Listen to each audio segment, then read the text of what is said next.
Halo, selamat datang kembali di channel saya, masih di tutorial cara membuat aplikasi toko online. Di video sebelumnya kita sudah berhasil dan sudah selesai untuk manajemen keranjang ini setelah 5 pertemuan ya di keranjang, dari mulai create, update hingga delete sampai ada checkbox check all, ini semua kita sudah done.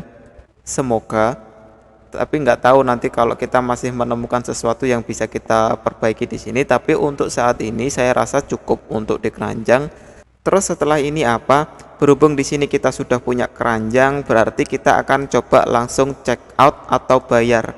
Nah, untuk check out dan bayar ini berarti kita butuh API untuk bertransaksi. Jadi kita akan coba kirim data produk ini menjadi transaksi kayak gitu. Jadi di pertemuan kali ini, hingga nggak tahu nanti sampai tutorial berapa, sampai pertemuan berapa, kita akan move ke web adminnya. Jadi kita akan membuat API dan lain-lain. Jadi kita ucapkan selamat tinggal dulu untuk Android Studio. Bye bye Android Studio. Kita tutup dulu untuk emulator dan Android Studionya. Oke, ini udah ke close semua. Terus teman-teman silakan buka Visual Studio Code-nya. Tapi untuk tutorial kali ini saya tidak menggunakan Visual Studio Code, tapi saya akan menggunakan PHP Storm. PHP Storm itu apa? Jadi sebenarnya ada Visual Studio Code, ada Sublime, ada Notepad++, ada PHP Storm salah satunya juga. Itu semua adalah ya semacam tool kita untuk ngoding kayak gitu aja. Jadi untuk memudahkan kita untuk membuat kode. Jadi kita menggunakan notepad pun nggak masalah, bisa-bisa aja, tapi ya akan sulit kayak gitu. Di sini saya juga ada Sublime. Dulu itu saya pertama kali ngoding itu menggunakan Sublime.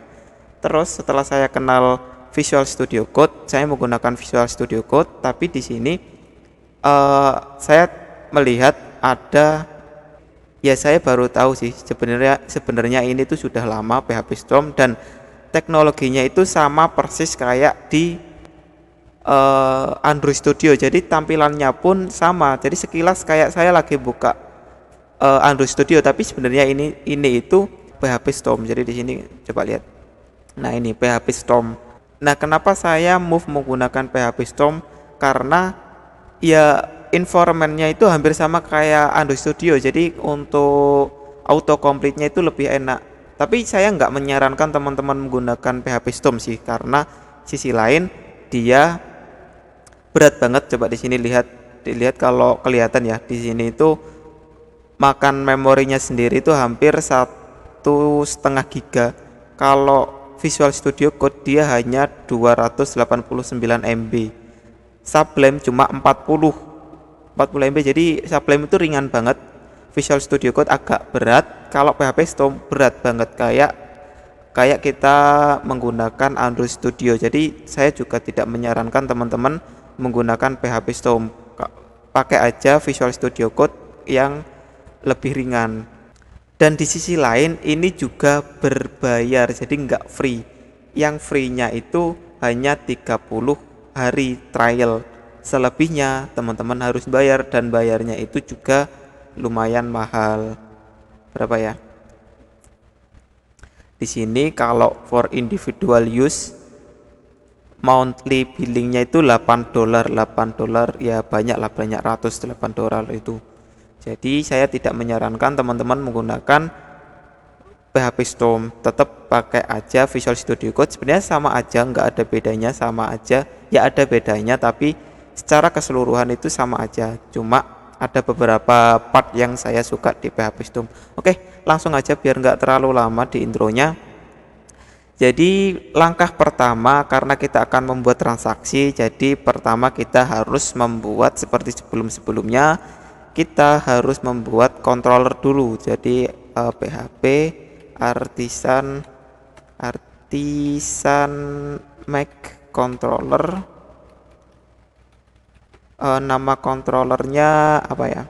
Karena ini API ya, jangan lupa kalau karena ini API kita harus taruh dia di folder API. Jadi API backslash nama controllernya anggap saja transaksi controller.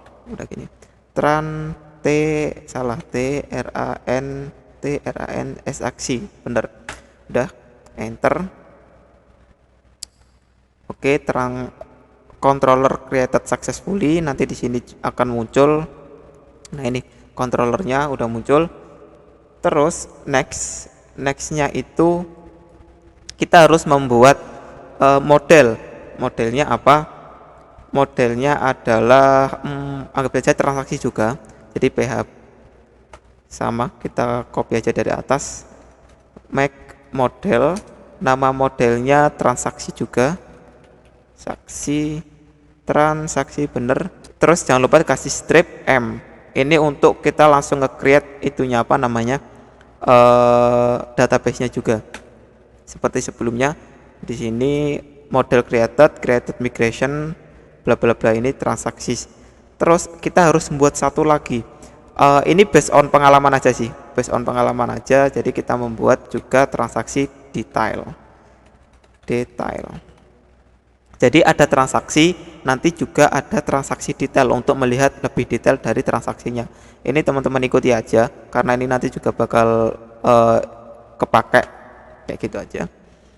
Oke, kita udah buat 3 komponen yang kita butuhin. Pertama controller tadi sama 2 model. Oke, terus next kita modifikasi dulu pada bagian database-nya.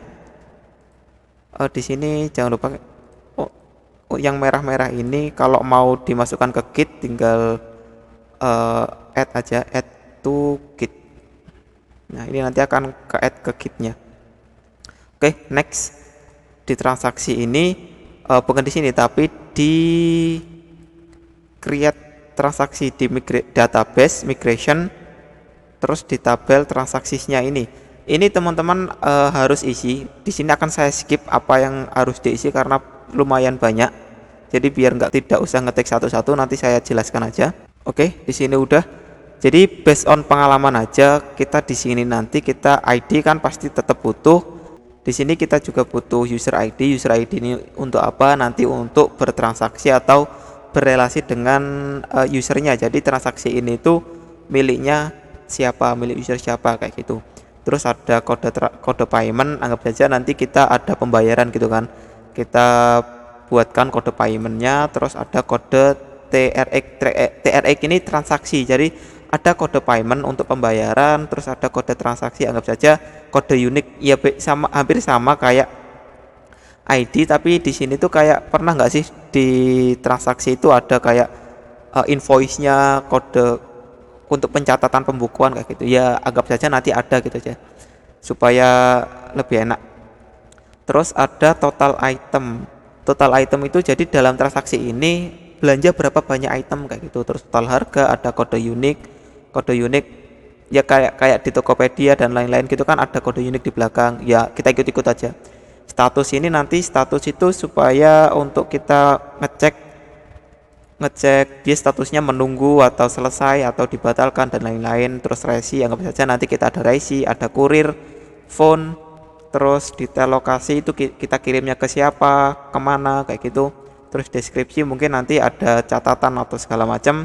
Metode bayar nanti kalau ya kita siapin aja, kalau misal ada cash, ada apa COD atau apa kayak gitu-gitu, atau nanti kalau sempet atau bisa nanti kayak pembayaran by Indomaret atau apa ya, siapa tahu nanti kedepannya bisa, jadi kita siapkan aja. Terus expired at, jadi transaksi ini tuh expired apa enggak, kayak di Tokopedia atau di mana gitu kan, kita beli pasti batas pembayaran sampai jam berapa kayak gitu, atau sampai hari apa kayak gitu, nanti expired date-nya itu nanti untuk itu. Terus time ini nanti update add created add langsung auto. Itu aja kayaknya, nggak ada lagi ya. Oh, ada satu lagi kayaknya aku lupa, ini ada satu lagi, nama. Jadi nama di sini itu kayak siapa nanti yang menerima kayak gitu kan. Jadi misal kita kirim ini barangnya, itu yang nerima siapa kayak gitu.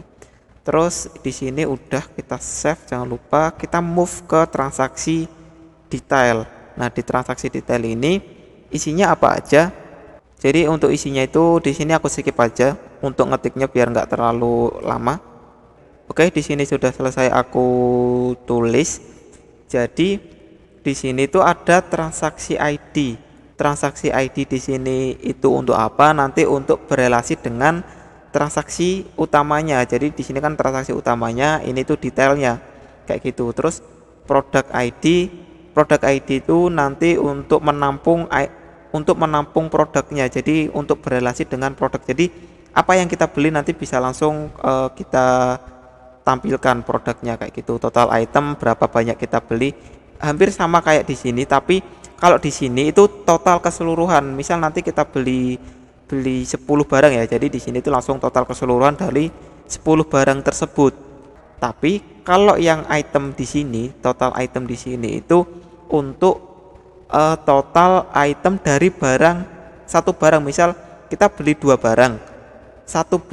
Dalam 2 barang itu 2 barang yang berbeda ya. Misal produk A itu 5 item ya. Di sini 5 item. Nanti barang B 2 item, berarti nanti di transaksi detail selanjutnya ada 2 item. Kalau yang ditransaksi di sini tadi kan beli 5 sama 2, berarti di sini total itemnya itu adalah 7 kayak gitu. Terus catatan ya, mungkin nanti ada catatan-catatan atau apa kayak gitu. Total harga adalah total harga dari berarti di sini harusnya ada total harga keseluruhan di sini. Oh, di sini ada ini. Ini total harga keseluruhan, terus ini total harga per itemnya, per produknya kayak gitu. Timestamp ini nanti ya untuk update ad sama create ad kayak gitu. Oke. Di sini kita save, jangan lupa buka terminalnya. Di sini teman-teman migrate, jadi PHP artisan migrate. Jadi untuk migrasi supaya datanya kesimpan di database kayak gitu. Oke. Setelah itu apa ya? Oh ya, di sini di model transaksinya kita harus isi fee labelnya apa kayak gitu. Nanti di sini juga ada relasi ke tabel mana aja kayak gitu. Untuk penulisannya, jadi apa yang ada di sini itu harus ditulis di sini. Ya nggak harus sih, nggak harus semua. Nanti ada beberapa yang di hide atau apa, tapi yang kayak user ID, kode payment yang mungkin harus diisi, yang diwajibkan diisi harus diisi di sini kayak sebelumnya, kayak di produk ini ada fee labelnya. Di sini akan saya skip aja supaya nggak terlalu lama karena ya saya ngopi dari ini kayak gitu.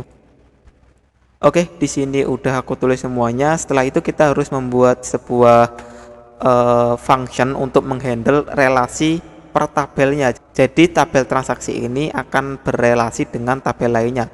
Salah satunya adalah berelasi dengan tabel ini, coba saya close semua dulu ya. Salah satunya berelasi dengan tabel transaksi detail kayak gitu. Jadi di sini kita membuat public function terus namanya itu bebas, terserah mau dikasih nama apa, tapi di sini akan saya kasih nama detail pakai S. Kenapa pakai S? Karena di sini nanti nilainya itu dia array. Jadi saya kasih S di belakang untuk menandakan bahwa dia nanti ada banyak kayak gitu. Terus return ketik has many di sini di dalamnya adalah bahwa dia akan berelasi dengan transaksi detail. Nah, di sinilah saya enaknya menggunakan PHP Storm itu karena auto generate-nya itu enak. Kalau di Visual Studio Code itu auto generate-nya kurang, jadi kurang enak kayak gitu. Tapi ya nggak apa-apa. Jadi biar teman-teman lancar ngetiknya, saya lama ngetiknya karena ya terlalu sering menggunakan auto generate, jadi kalau ngetik kadang suka salah-salah kayak gitu. Jadi sini kelas kayak gini. Terus setelah itu kita sebutkan foreign key-nya sama local key-nya. Jadi di sini itu foreign key-nya itu apa? Foreign key-nya itu adalah ini saya tutup dulu. Kita buka di transaksi detail. Oh ya, di transaksi detail belum saya ketik ya. Ini saya ketik semua dulu ya. Saya ketik untuk fee labelnya, saya ketik ulang dulu supaya enak nanti lihatnya. Oke, di sini udah selesai aku tulis. Jadi kan hampir sama sebenarnya isinya itu apa yang ada di sini ya saya tulis ulang di sini. Ini juga di transaksi ini Apa yang ada di transaksi tabel ini semuanya aku tulis ulang di sini kayak gitu. Ini saya tutup dulu. Jadi untuk foreign key-nya ini itu kita ngambil dari transaksi ID ini. Kita taruh di dalam sini. Transaksi ID, terus ID di sini ya, ID milik dari transaksi ini. Transaksi ini saya nggak tulis untuk ID-nya di sini. Kalau teman-teman lihat di sini kan ada ID auto increment ID primary key-nya itu bahwa nanti di mana tadi transaksi ini dia akan berelasi dengan kayak gini. Transaksi ID dari gimana ya jelasinnya ya? ID dari transaksi ini, tabel transaksi akan berelasi dengan transaksi ID yang ada di transaksi detail ini kayak gitu. Jadi ya semoga paham ya kayak gitu. Ini ya basic dari relasi transaksi lah. Relasi antar tabel kan gitu. Ada ID, ada kita panggil dari ID tabel sebelumnya atau yang berelasi kayak gitu. Terus setelah itu ada juga oh ya ini kenapa saya jelaskan kenapa has many, karena transaksi ini nanti punya banyak transaksi detail. Jadi ada satu transaksi, jadi transaksi ini, tabel transaksi ini punya banyak transaksi detail kayak gitu. Makanya di sini disebutnya has many, punya banyak transaksi detail. Nah, terus ada satu lagi public function namanya anggap saja user. Enggak pakai S karena dia berdiri sendiri, user satu user. Terus returnnya itu return dia ke belong to. Nah, belong to kita ketik user bener nggak sih? User. Oke, user class.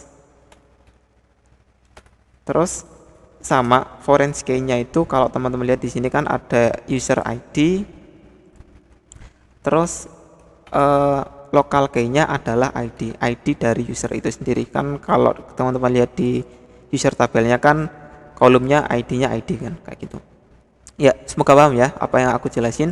Terus di sini kenapa belong to, artinya bahwa transaksi ini nanti belong to atau milik dari user ini. Jadi kan nanti pasti ketika kita transaksi akan mendeteksi siapa sih yang transaksi lah. Siapa itu adalah user. Nah, user nanti dia relasinya itu by ID usernya kayak gitu. Makanya di sini belong to artinya transaksi ini dia punya dari user, milik user siapa nanti usernya yang bertransaksi kayak gitu. Oke, next penjelasan dari semoga paham ya untuk relasi di sini. Terus kita move ke transaksi detail.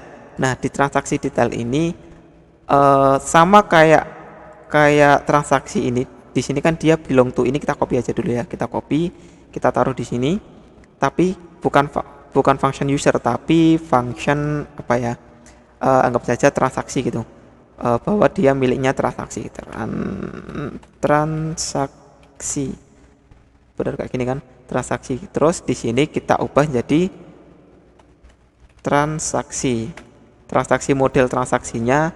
Terus untuk foreign key-nya kita ambil sama transaksi ID, terus owner key-nya adalah ID. Artinya apa? Bahwa kan tadi aku bilang transaksi ini transaksi detail itu kebalik, transaksi punya banyak transaksi detail. Berarti secara tidak langsung transaksi detail ini belong to transaksi, artinya punya dari transaksi kayak gitu. Oke, setelah itu ada satu lagi yaitu produk. Jadi di sini kan saya juga ada produk. Jadi di sini kita tulis saja produk untuk nanti berrelasi dengan produknya, produk. Udah kayak gini aja. Terus untuk modelnya kita ganti produk. Sama ini kita ganti foreign key-nya itu untuk produk ID, owner key-nya adalah ID kayak gitu. Oke, untuk di bagian model kita udah selesai. Nextnya kita ke transaksi controller. Di transaksi controller ini kita akan membuat kita copy aja dari mana? Dari user ini. Karena basicnya sama aja. Kita copy dari sini ya. Untuk validasinya karena nanti kan ada validasi kayak gitu. Oke. Next. Terus setelah itu apalagi ya, di user ini nanti kita ada hash error kayak gini untuk handling errornya kayak ini. Terus nextnya, oke, kita anggap aja ya, kita anggap aja yang wajib diisi adalah user ID, karena nanti pasti wajib kan, siapa yang transaksi harus tahu itu kayak gitu. Terus di sini nanti ada total item total item ini required, user ID kita nggak unik. Terus ini kita hapus saja semua dulu, nanti kita ketik satu-satu. Total item required, terus apa lagi ya, ada apa aja sih tadi, lupa sampean. User ID, kode payment kita nggak perlu karena nanti kita generate sendiri. Total item, total harga berarti total harga. Terus apa lagi, kode unik nanti kita generate, status kita juga generate. Resi kurir ini harusnya juga diisi. Resi ini nanti setelah transaksi, berarti kurir iya apa enggak ya. Name sama phone, kita kirim aja name sama phone, anggap saja ini dulu ya.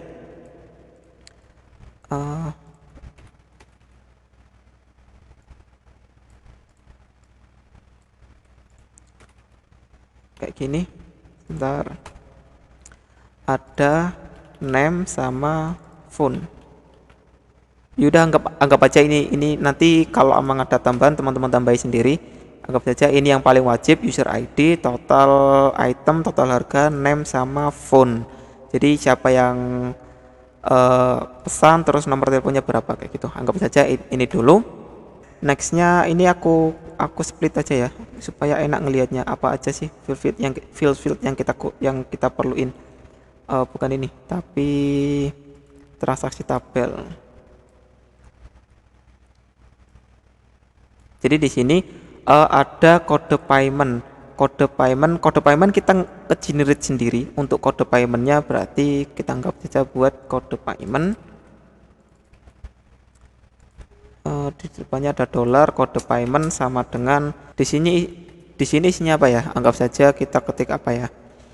INV ya, kayak apa ya?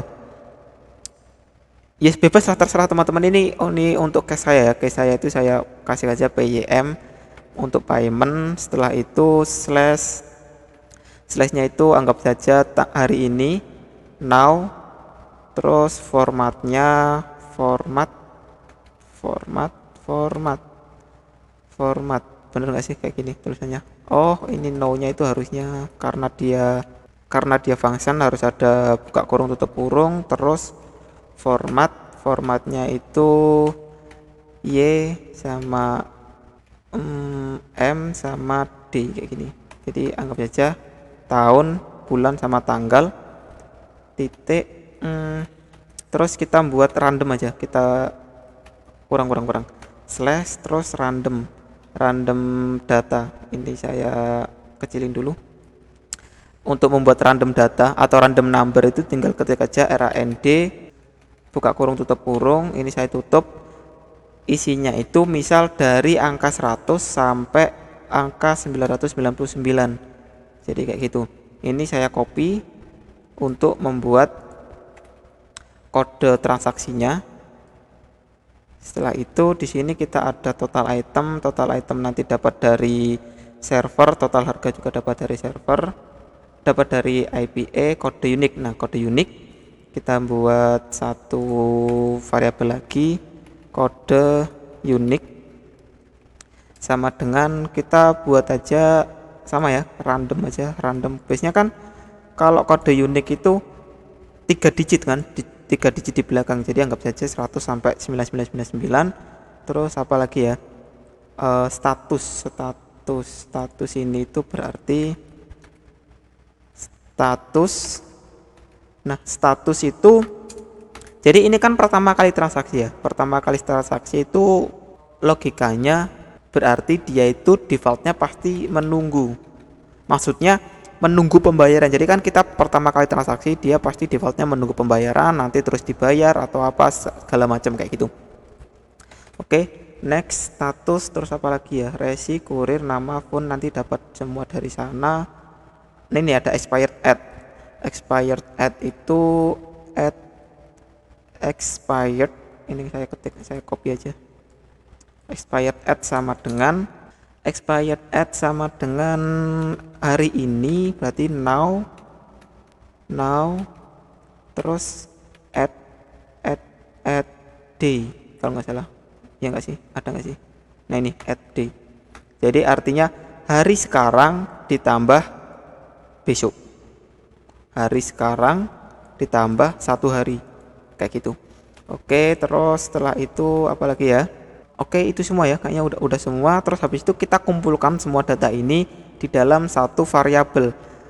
Anggap saja kita membuat variabel data transaksi sama dengan, untuk mengumpulkan semua data ini menjadi satu objek, kita pakai array marge ini.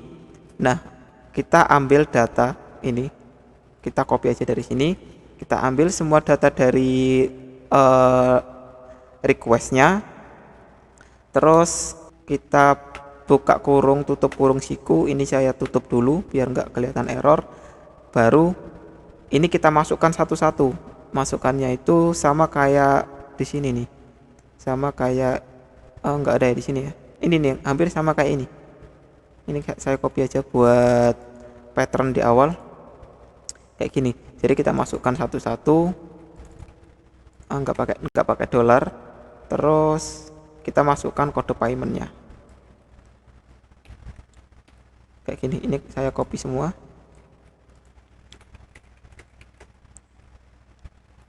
Nah kayak gini. Jadi teman-teman masukkan satu-satu, kode unik, status, terus expired ad. Nah, kalau yang di samping ini itu harus sama persis dengan yang ada di tabelnya. Jadi kode payment ya harus kode payment, terus kode transaksi harus sama. Ini saya samain semua sih tadi udah. Terus ada kode unik. Nah ini kan beda nih. Sama deh, kode unik. Terus status juga, expired ad juga harus sama.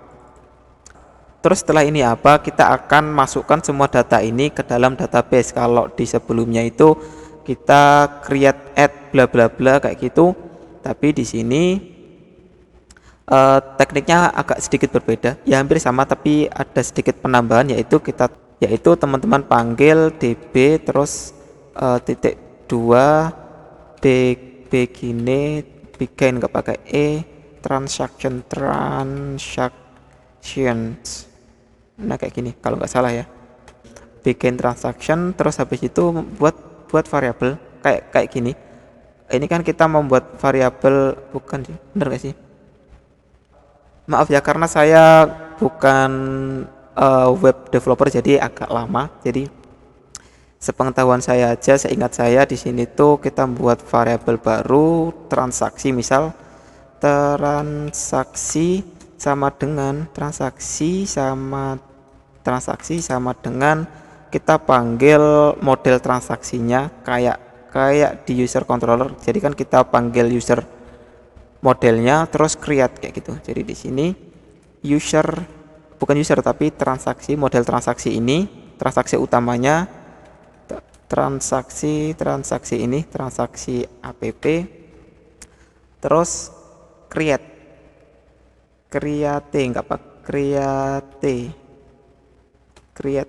pakai apa enggak ya? Create, buka kurung tutup kurung, terus masukkan data transaksi ini. Jadi di sini nanti dia akan nge-create atau memasukkan semua data transaksi ini ke dalam database. Setelah itu masih ada satu lagi, yaitu yang di transaksi detail. Jadi di transaksi detail ini kita juga harus membuatnya. Ini kan baru informasi-informasi dasar mengenai kode payment, terus kode transaksi. Kita belum memasukkan informasi tentang produk sama sekali. Nah di sini kan nanti yang kita masukkan itu produknya kan nggak cuma satu. Kalau tadi teman-teman masih ingat, di transaksi di keranjang kan nggak cuma ada satu produk, tapi ada banyak produk. Berarti kita mengirim produknya itu berupa array. Secara tidak langsung berarti kita harus nangkepnya di sini juga handle-nya itu berupa array juga. Nah, untuk handle-nya itu bagaimana? Berarti di sini itu kita harus for each. For each di dalam for each itu apa? Kita ambil data dari request-nya, add request di sini yang teman-teman kirim itu bebas. Jadi untuk penamaan di sini produk di sini saya kasih S. Kenapa saya kasih S? Karena yang kita kirim berupa array.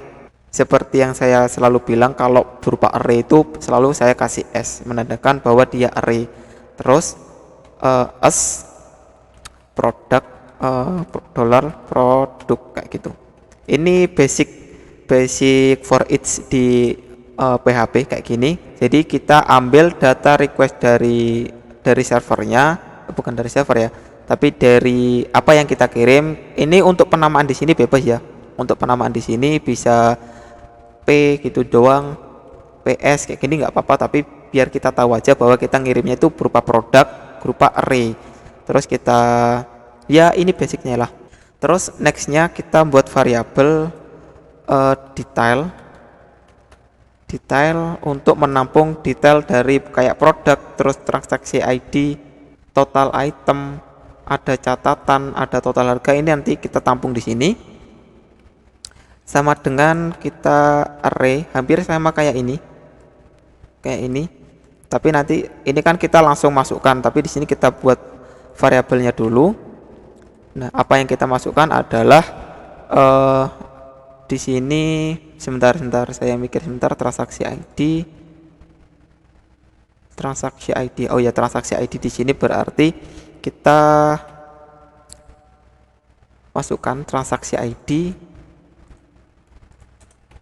sama dengan transaksi. Kan di sini kan kita udah nge-create transaksi ya di sini ya. Kita nge-create transaksi di sini berarti kita ambil, karena nanti yang akan kita relasikan adalah transaksi ID dari transaksi ini yang akan kita relasikan dengan transaksi ID ini. Berarti transaksi ID adalah transaksi.id kalau di Java kan gitu. Bukan titik koma tapi koma doang. Terus kita masukkan produk ID-nya. Produk ID sama dengan produk ini. Kita ambil ID-nya. Karena ya kita ambil ID-nya. Terus setelah itu ini kita copy, kita masukkan, kita ganti untuk yang total item ini. Nah, total item kita anggap saja di sini total item juga. Terus kita copy lagi, kita copy lagi nih. Terus kita buat catatan. Di sini kita buat catatan juga aja, kita samakan aja. Terus koma lagi untuk total harganya, kita nanti juga kirim total harga. Udah kayak gini. Ini nanti untuk menghandle informasi detailnya. Setelah itu di sini kita inputkan semua detail ini ke dalam transaksi detail. Ini kita copy aja, kita copy. Terus kita ganti transaksi detail. Kita masukkan ke dalam transaksi detail. Terus create-nya ini bukan data transaksi lagi, tapi detail ini. Nanti otomatis semua datanya akan disimpan di transaksi detail kayak gitu. Terus setelah itu ini udah for each-nya. Terus kita cek terakhir kayak ya pengecekan apakah berhasil atau tidak memasukkan datanya ini ke dalam transaksi. Kita cek if empty jika transaksi ini tidak kosong. Kalau gini kan empty artinya kalau kosong maka apa, tapi di sini kita balik aja, jika tidak kosong, transaksi ini tidak kosong dan empty transaksi detail ini tidak kosong, maka kita anggap aja dia berhasil. Kita respon berhasilnya gimana sih? Ini returnnya ini, kita copy aja dari sini. Kita return di sini. Berarti kita returnnya adalah kita collection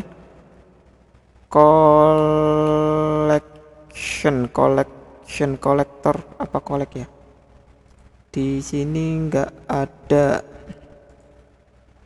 kalau nggak salah itu collect apa ya, collect, kok nggak ada itu ya, ini collect ini bener. Terus yang kita masukkan adalah semua transaksi ini. Oke, untuk mengetahui apakah data transaksinya udah kekirim. Terus jika tidak, artinya bahwa dua transaksi ini tidak berhasil diinput atau kosong, maka kita return error ini. Error sama dengan apa ya? Misal transaksi gagal. Terus di sini transaksi berhasil. Transaksi berhasil. Oke, kayak gini. Oh, ada yang kurang. Ini di sini kenapa ada bikin transaction di sini? Ini gunanya adalah untuk kalau misal semua transaksi ini ketika input ke dalam transaksi berhasil dan input ke dalam transaksi detail ini juga berhasil, maka baru kita panggil lagi db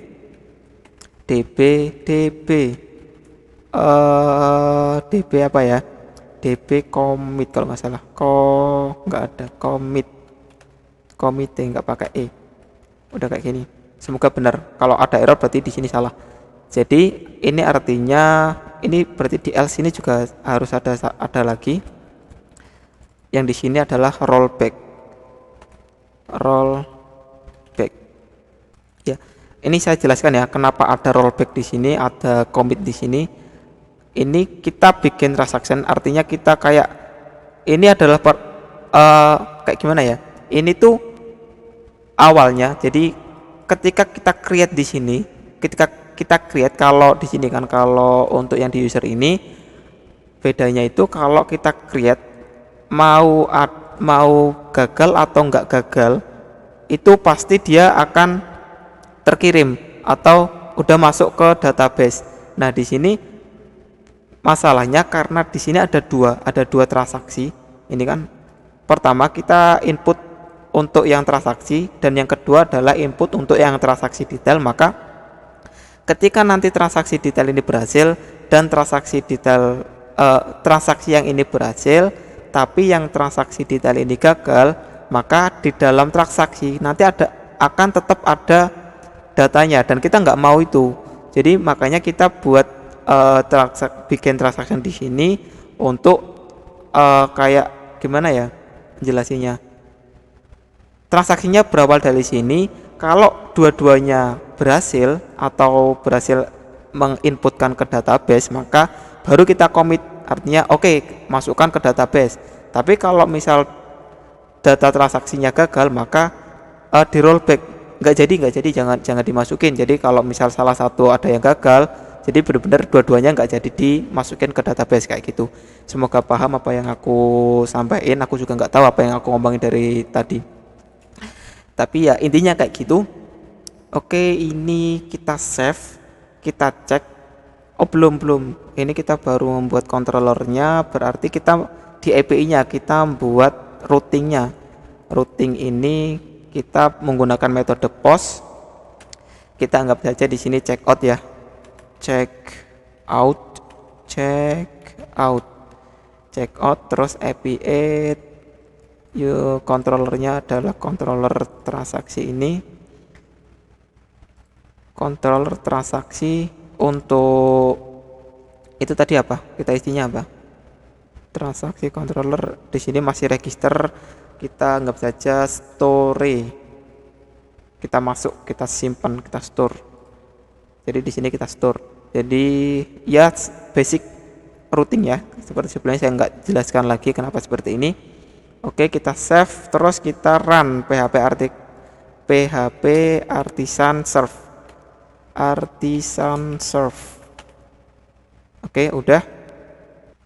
Terus setelah itu kita buka Postman, karena kita harus nyoba di Postman. Di Postman ini kita pakai post, terus URL-nya teman-teman gunakan ambil ini. Terus /APA transaksi. Nah, ini transaksi. Terus teman-teman pilih yang body. Di body ini teman-teman pilih yang row. Terus yang di teks ini teman-teman ganti jadi JSON. Setelah itu teman-teman isi. Di sini isinya apa? Di sini isinya adalah, kalau kita lihat di transaksi kita, di sini kita ada user ID, total item, total harga, nama, sama phone. Ini aku skip aja ya. Aku skip aja apa yang aku tulis di sini. Nanti aku jelasin. Terus ini di sini teman-teman ingat ya, harus, ini penting. Teman-teman buka dulu untuk PHP My Admin-nya. Di sini untuk ID ini adalah ID user, ini harus sama di sini. Untuk di mana ya? Di user ID ini harus ada di dalam user ID teman-teman yang ada di sini, biar nanti datanya bisa dilihat. Jadi di sini ada ID 1718, aku coba ambil yang 20.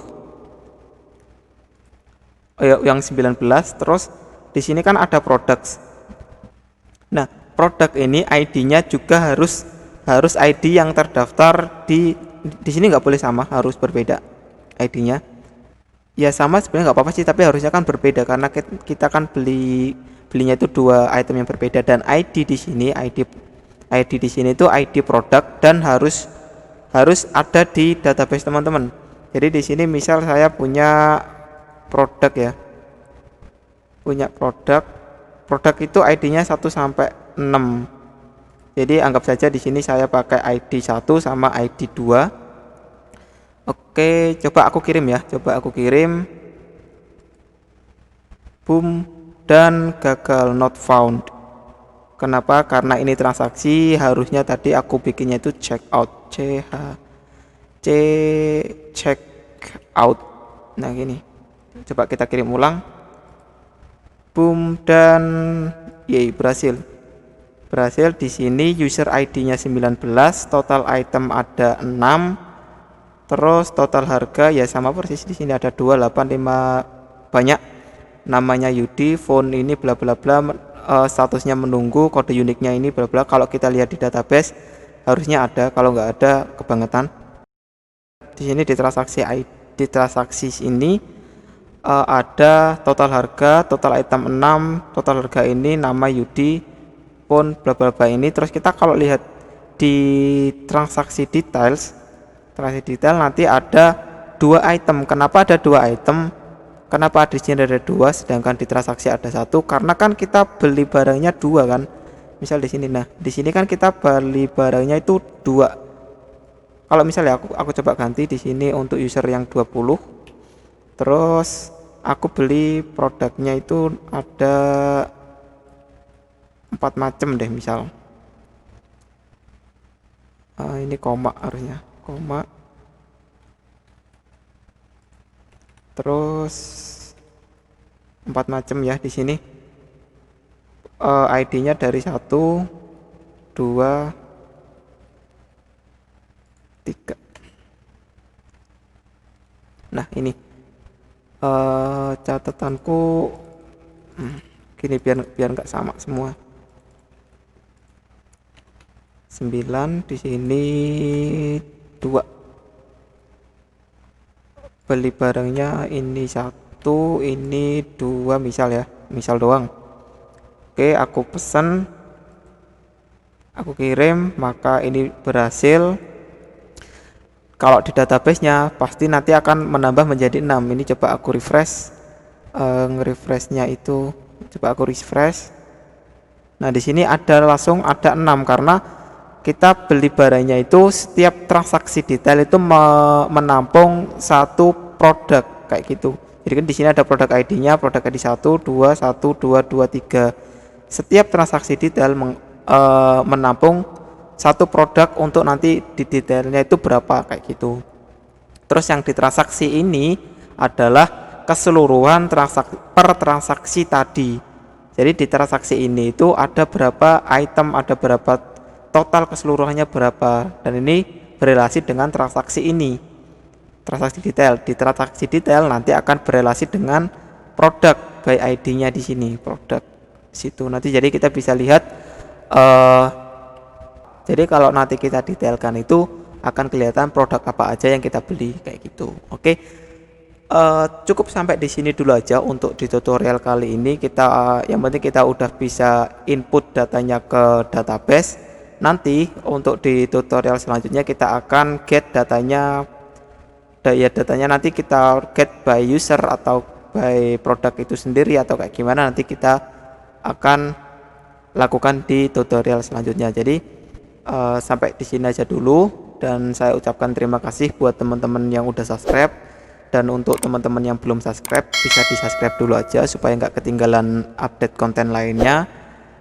Dan sampai ketemu di tutorial-tutorial selanjutnya. Thank you, bye bye.